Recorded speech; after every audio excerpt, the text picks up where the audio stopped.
Hey there, pioneers! Here's how to get to the Research Outpost in Subnautica 2.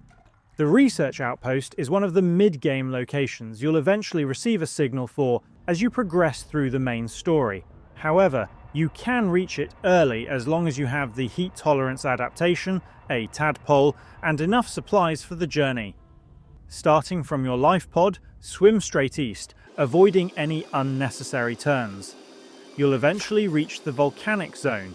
Once you're past it and begin hearing the eerie sounds of the collector Leviathan, stay near the ocean's surface and skim across the water with your tadpole to avoid attracting its attention. Before long, you'll spot the tip of the alien ruins tower sticking out above the surface. Dive down and head to the ruins front courtyard, the large circular platform at the base of the tower. From there, face a heading of 75 degrees on your compass and swim straight ahead.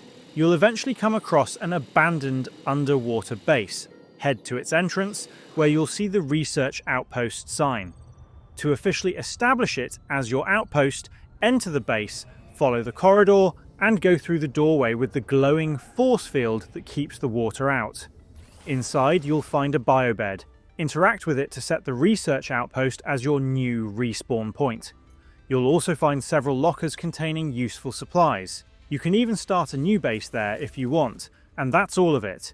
If this video helped, please leave a like or comment and subscribe to the channel for more straightforward guides. Thanks for stopping by, and see you in the next side quest.